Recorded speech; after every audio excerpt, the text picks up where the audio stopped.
Sometimes in life, happiness is harder than other times. Most of what we're learning in the intersection of positive psychology and faith is helpful for those times when life and things are more normal. But when we suffer, when our health is threatened, or we've experienced the loss of a loved one, those times are different. However, we can be more resilient and come through the difficult times stronger and happier if we trust these same basic principles of human flourishing and well-being. Hi, I'm Chris Hallett. Welcome to the Cultivate Happiness channel. Thanks for stopping by. Today we're going to talk about how to be happier when life is hard.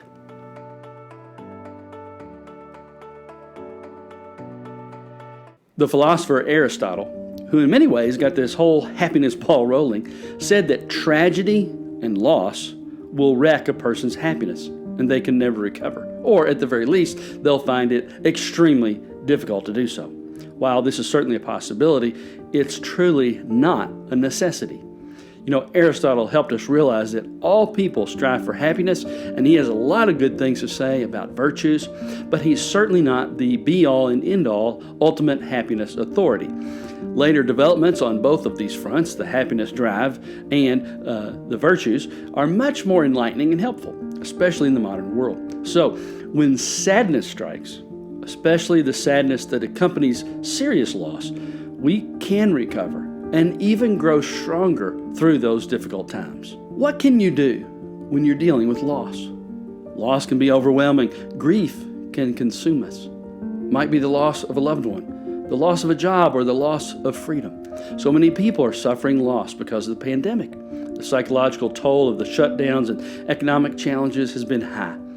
What can we do when we're hurting to be happier and come out on the other side stronger, healthier, and more resilient? I want to share 5 helps for hurting people. Number 1, find support. One of the most powerful means of support when you're hurting is connecting with people who can empathize with your loss. These are people who aren't going to hurry you through the grief process, who are going to be there as a positive presence of support and love. Some find joining a support group of those who've experienced similar loss to be helpful. Often, when people lack empathy, or when they do empathize, but the pain of your loss causes them to withdraw, well, they aren't as supportive. You'll want to find those who can encourage you and hang in there with you during the dark days of grief. Number 2, be patient. Dealing with loss takes time. Some days you'll feel better, other days you'll be in the dumps. Emotions are like a roller coaster, up and down, up and down. When you're feeling low, it's easy to get down on yourself. But don't. Give yourself time. Be patient with yourself. Remind yourself that you won't always feel this way. Take it easy. Literally, just one day at a time. That's all you have anyway. Trust me, if you'll be patient, you won't feel like this forever. Number 3, don't make any big decisions.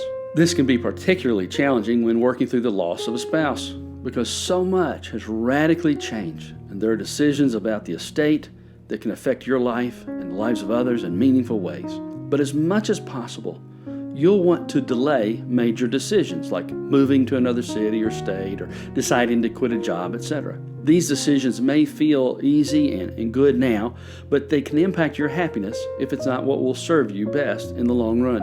So, as much as possible, delay big decisions for up to a year, depending on the degree and closeness of your loss. Number 4, learn more about grief. Just understanding what others experience in grief is helpful in working through your own grief. Just so you know you're not going crazy. You're not alone. Everyone is unique and every loss is different. However, human beings are human beings, and similarities in how we work through loss tie us together. There are some great resources out there, and now with the internet, many good resources are available on the web. I'll list a couple of good reputable sites in the description below. Knowing more about grief helps increase your thoughtfulness about the process.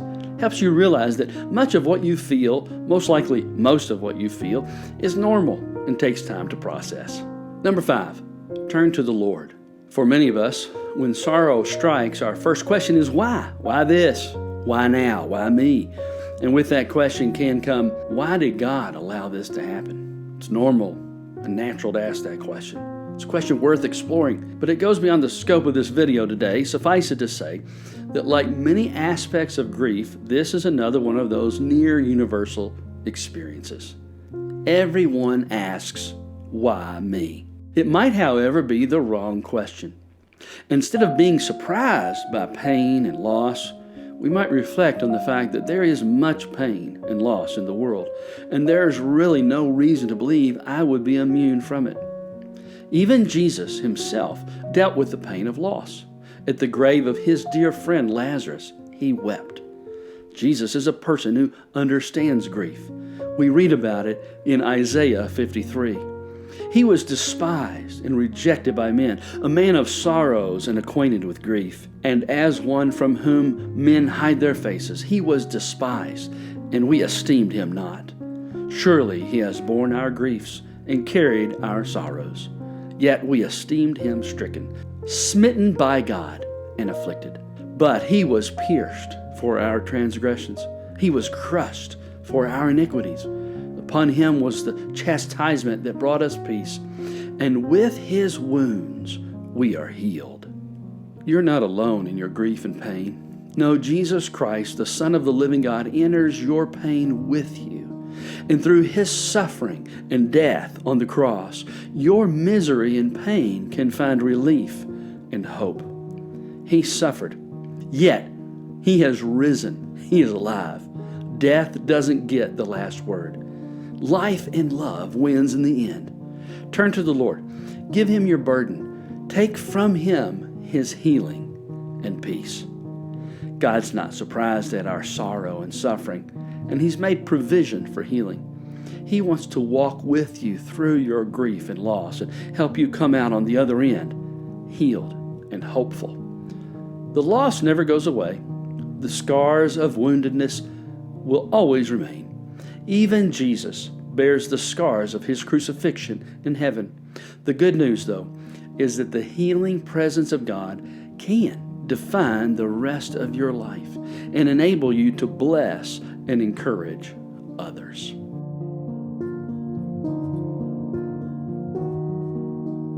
Thanks for watching. If you like this video, hit the like button, leave a comment or question below. Be sure and subscribe to the Cultivate Happiness channel so you don't miss out on any new content that will help you lead a more fulfilling, meaningful, happy life. I hope you have a happy, blessed day.